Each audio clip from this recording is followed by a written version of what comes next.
Public ಟಿವಿಯಲ್ಲಿ vaccine ಹಂಚಿಕೆ ಎಷ್ಟು ಆಗಿದೆ, ಎಷ್ಟು ವಿಫಲತೆಯನ್ನ ಕಂಡಿದ್ದಾರೆ ಅನ್ನುವಂಥ ಕಂಪ್ಲೀಟ್ ಮಾಹಿತಿ. ಬೆಂಗಳೂರಷ್ಟೇ ಅಲ್ಲ, ಜಿಲ್ಲೆಗಳಲ್ಲೂ ಕೂಡ ಟುಸ್ಸಾಗಿದೆ ವ್ಯಾಕ್ಸಿನ್ ಹಂಚುವಿಕೆಯ ಕಾರ್ಯ.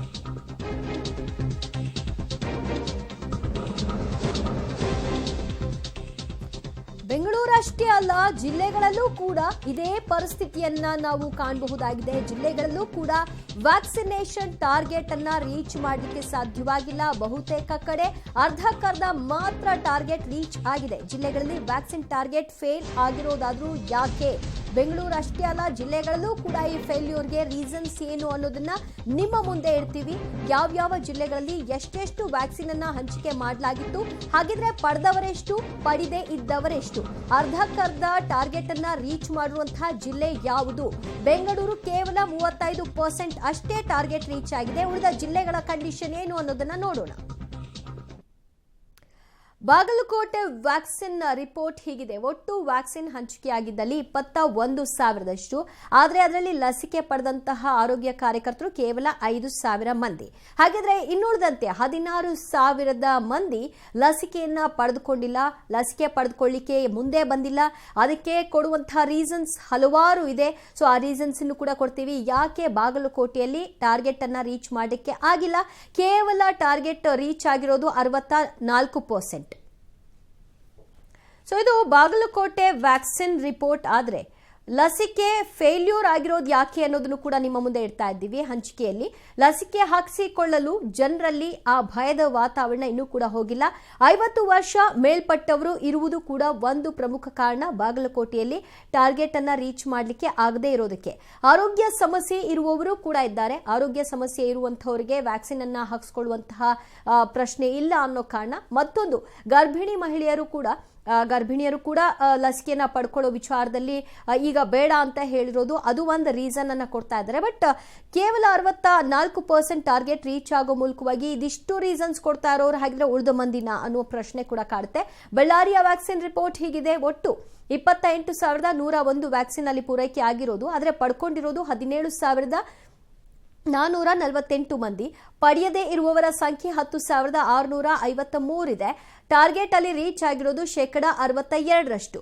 ಸೊ ಯಾಕೆ ಅನ್ನುವಂತಹ ರೀಸನ್ಸ್ ನ ಹುಡ್ಕೋಕ್ ಹೋದ್ರೆ, ಲಸಿಕೆ ಹಂಚಿಕೆಯ ವಿಚಾರದಲ್ಲಿ ಹಾಕಿಸಿಕೊಂಡವರಲ್ಲಿ ಜ್ವರ ಕಾಣಿಸಿಕೊಳ್ತಿರುವುದು ಕೂಡ ಒಂದು ಭಯವನ್ನ ಸೃಷ್ಟಿ ಮಾಡ್ತಾ ಇದೆ. ಲಸಿಕೆ ಹಾಕಿಸ್ಕೊಂಡ್ಬಿಟ್ರು, ಅವ್ರಿಗೆ ಜ್ವರ ಬಂದ್ಬಿಡ್ತು ಅಂತ. ಬಟ್ ಈ ಸಿಂಪ್ಟಮ್ಸ್ ಸಹಜವಾಗಿ ಇರುತ್ತೆ, ಅದೇನು ದೊಡ್ಡ ಆತಂಕವನ್ನ ಸೃಷ್ಟಿ ಮಾಡುವಂತಹ ಪ್ರಶ್ನೆ ಇಲ್ಲ ಅಂತ ಎಷ್ಟೇ ಧೈರ್ಯ ಹೇಳಿದ್ರು ಕೂಡ ಅದನ್ನ ನೋಡ್ತಾನೆ ಬೇರೆಯವ್ರಿಗೂ ಕೂಡ ಗಾಬರಿ ಆಗ್ತಾ ಇದೆ. ಬಹುತೇಕರಲ್ಲಿ ಜ್ವರ ಕಾಣಿಸಿಕೊಂಡಿರೋದ್ರಿಂದಾಗಿ ಒಂದು ರೀಸನ್ ಅನ್ನ ಹುಡ್ಕೊಳ್ತಾ ಇದ್ದಾರೆ. ಇನ್ನು ಕುಡಿತದ ಚಟ ಇದ್ದವರು ಲಸಿಕೆ ಹಾಕಿಸಿಕೊಳ್ಳಬಾರದು ಅನ್ನೋದೇನೋ ಒಂದು ಹೇಳಿಕೆ ಹೊರಗೆ ಬಿತ್ತು. ಸೊ ಹಾಗಾಗಿ ಹಾಕ್ಸ್ಕೊಳ್ಳೋ ಕುಡಿತಾ ಇರುವಂಥವ್ರು ಮತ್ತು ಕುಡಿತದ ಮುಂದೆ ಅಭ್ಯಾಸವನ್ನ ರೂಢಿಸ್ಕೊಂಡು ಹೋಗಿರುವಂಥವ್ರು ಹಾಕ್ಸ್ಕೊಂಡ್ರೆ ಏನಾಗುತ್ತೋ ಅನ್ನುವಂಥ ಪ್ರಶ್ನೆ. ಹಾಗಾಗಿ ಹಾಕ್ಸ್ಕೊಂಡಿಲ್ಲ.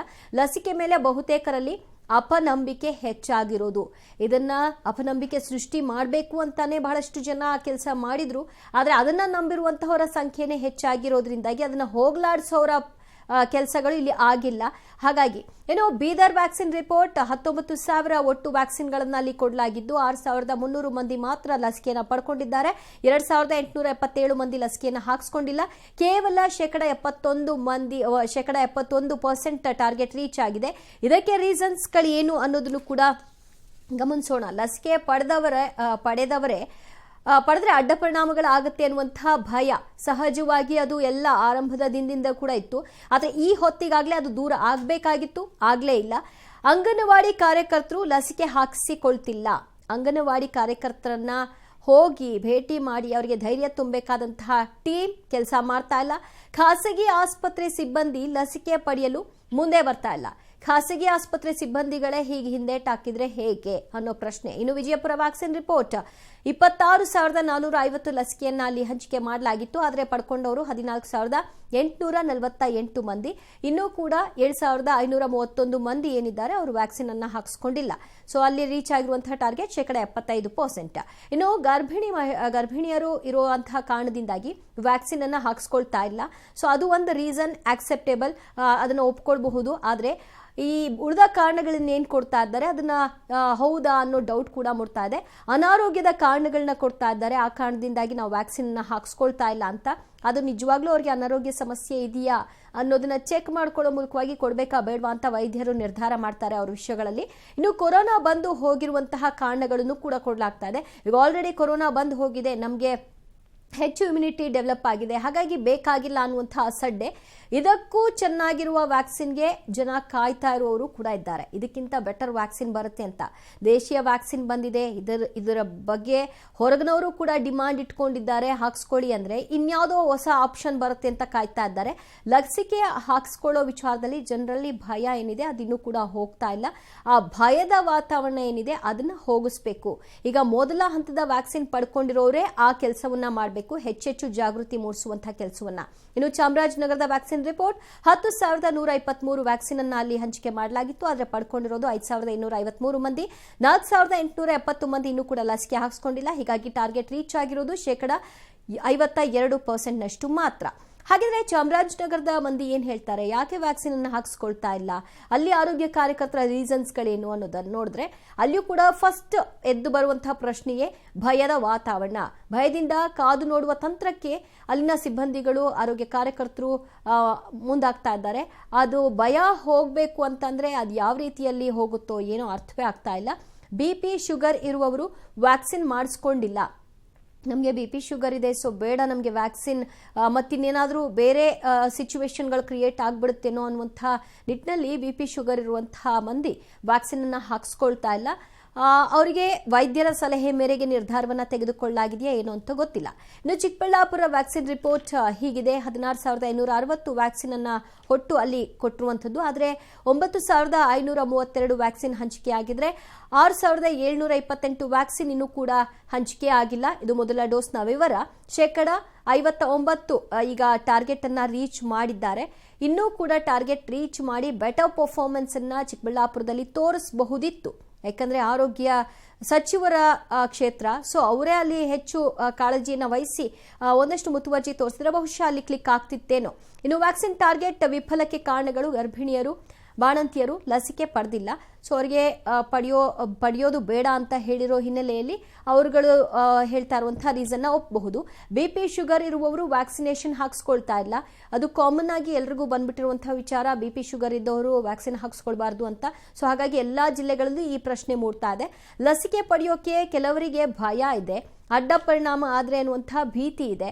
ಕೆಲವರಲ್ಲಿ ಈಗಾಗಲೇ ಜ್ವರ ಕಾಣಿಸ್ಕೊಂಡಿದ್ರಿಂದಾಗಿ ಅದೇ ಮೇಜರ್ ಏನು ಅಂತ ಯೋಚನೆ ಮಾಡ್ತಾ ಇದ್ದಾರೆ. ಇದು ಚಿಕ್ಕಮಗಳೂರು ವ್ಯಾಕ್ಸಿನ್ ರಿಪೋರ್ಟ್. 19,470 ವ್ಯಾಕ್ಸಿನ್ ಪೂರೈಕೆಯಾಗಿತ್ತು. ಅಲ್ಲಿ 10,609 ಮಂದಿಗೆ ವ್ಯಾಕ್ಸಿನ್ ಅನ್ನ ಹಂಚಿಕೆ ಮಾಡಿದ್ರೆ 8,861 ವ್ಯಾಕ್ಸಿನ್ ಹಂಚಿಕೆ ಆಗಿಲ್ಲ. ಟಾರ್ಗೆಟ್ ರೀಚ್ ಆಗಿರೋದು 66%. ಸೊ ಇದು ಚಿಕ್ಕಮಗಳೂರಿನ ವ್ಯಾಕ್ಸಿನ್ ರಿಪೋರ್ಟ್. ಹಾಗಿದ್ರೆ ರೀಸನ್ಸ್ ಏನ್ ಕೊಡ್ತಿದ್ದಾರೆ? ಕೆಲವರು ವರ್ಗಾವಣೆ ಆಗಿದ್ದಾರೆ, ಸೊ ಅವ್ರು ಯಾರು ಕೂಡ ಚಿಕ್ಕಮಗಳೂರಿನಲ್ಲಿ ಉಳ್ಕೊಂಡಿಲ್ಲ, ಬೇರೆ ಕಡೆಗೆ ಶಿಫ್ಟ್ ಆಗಿದ್ದಾರೆ ಅನ್ನುವಂತಹ ರೀಸನ್ಸ್ ಅನ್ನ ಕೊಡ್ಲಾಗ್ತಾ ಇದೆ. ಆ ಕಾರಣದಿಂದಾಗಿ ಅವ್ರಿಗೆ ವ್ಯಾಕ್ಸಿನ್ ಅನ್ನ ಕೊಡ್ಲಿಕ್ಕೆ ಸಾಧ್ಯವಾಗ್ತಾ ಇಲ್ಲ ಅಂತ. ಸೊ ಮುಂದುವರೆದಂತೆ ನೋಡೋದಾದ್ರೆ ಏನೆಲ್ಲ ಚಿಕ್ಕಮಗಳೂರಿನ ಸಿಬ್ಬಂದಿಗಳು ಅಥವಾ ಆರೋಗ್ಯ ಕಾರ್ಯಕರ್ತರು ಕೊಡ್ತಾ ಇದ್ದಾರೆ ಅಂತ. ಗರ್ಭಿಣಿಯರು, ಬಾಣಂತಿಯರು ಲಸಿಕೆ ಪಡೆದಿಲ್ಲ, ಸೊ ಹಾಗಾಗಿ ಲಸಿಕೆಯನ್ನು ಕೊಡಲಿಕ್ಕೆ ಆಗ್ತಾ ಇಲ್ಲ ಅನ್ನುವಂಥ ರೀಸನ್ಸ್. ಸೊ ಇದು ಕೂಡ ಎಲ್ಲಾ ಜಿಲ್ಲೆಗಳಲ್ಲೂ ಮೇಜರ್ ಆಗಿ ಭಯ.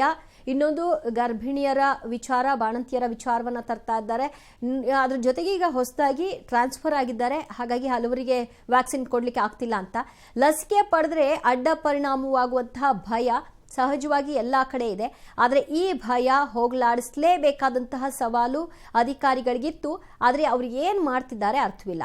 ಇನ್ನು ಚಿತ್ರದುರ್ಗದ ವ್ಯಾಕ್ಸಿನ್ ರಿಪೋರ್ಟ್ 10,818 ವ್ಯಾಕ್ಸಿನ್ ಅನ್ನ ಕೊಡಲಾಗಿತ್ತು ಅಲ್ಲಿ. ಆದರೆ ಅಲ್ಲಿ ಪಡ್ಕೊಂಡಿರುವಂತವರು 10,245. ಆದರೆ ಇನ್ನು 573 ಮಂದಿ ವ್ಯಾಕ್ಸಿನ್ ಅನ್ನ ಪಡ್ಕೊಂಡಿಲ್ಲ. ಇದೇ ಬೆಸ್ಟ್ ಅಂತ ಅನ್ಬಹುದೋ ಅಥವಾ ಇನ್ನುಳಿದಂತೆ ಬೇರೆ ಯಾವುದಾದ್ರೂ ಜಿಲ್ಲೆಗಳಲ್ಲಿ ಇನ್ನೂ ಬೆಟರ್ ಪರ್ಫಾರ್ಮೆನ್ಸ್ ಕೊಟ್ಟಿದ್ದಾರೋ ಗೊತ್ತಿಲ್ಲ. ಬಟ್ ಟಾರ್ಗೆಟ್ ರೀಚ್ ಆಗಿರೋದ್ರಲ್ಲಿ ಇಲ್ಲಿವರೆಗೂ ಗಮನಿಸಿಕೊಂಡ್ರೆ 94.7% ನಷ್ಟು ಚಿತ್ರದುರ್ಗದಲ್ಲಿ ವ್ಯಾಕ್ಸಿನ್ ಹಂಚಿಕೆ ಆಗಿದೆ. ವೆರಿ ಗುಡ್ ಅಂತ ಹೇಳ್ಬೋದು. ಟಾರ್ಗೆಟ್ ಇನ್ನೂ ವಿಫಲ ಆಗಿದೆ, ಅಂದ್ರೆ ಈಗ ಏನು ಉಳ್ಕೊಂಡುವಂತಹ ವ್ಯಾಕ್ಸಿನ್ ಟಾರ್ಗೆಟ್ ರೀಚ್ ಆಗ್ಲಿಕ್ಕೆ ಆಗಲಿಲ್ಲ. ಅದಕ್ಕೆ ಕಾರಣಗಳೇನು ಅಂದ್ರೆ ವೈದ್ಯಕೀಯ ವಿದ್ಯಾರ್ಥಿಗಳು ಪರೀಕ್ಷೆಯಲ್ಲಿ ಭಾಗಿಯಾಗಿರುವುದು ಲಸಿಕೆ ಪಡೆದುಕೊಳ್ಳದೇ ಇರೋದಕ್ಕೆ ಕಾರಣ ಅಂತ ಹೇಳ್ತಾ ಇದ್ದಾರೆ. ಬಹುಶಃ ಇರಬಹುದು. ಸೊ ಅವ್ರುಗಳು ಕೂಡ ಮುಂದೆ ಬಂದಿದ್ರೆ ಬಹುಶಃ ಈಗ ವ್ಯಾಕ್ಸಿನ್ ಹಂಚಿಕೆಯಲ್ಲಿ ನಂಬರ್ 1 ಸ್ಥಾನದಲ್ಲಿ ಚಿತ್ರದುರ್ಗ ಇರ್ತಿತ್ತು ಅಂತ ಕಾಣಿಸುತ್ತೆ. ಗರ್ಭಿಣಿಯರು ಲಸಿಕೆಯನ್ನ ಪಡೆದಿಲ್ಲ. ಸೊ ಇದು ಕೂಡ ಒಂದು ರೀಸನ್, ಗರ್ಭಿಣಿಯರಿಗೆ ಲಸಿಕೆಯನ್ನ ಕೊಡಲಾಗಿಲ್ಲ.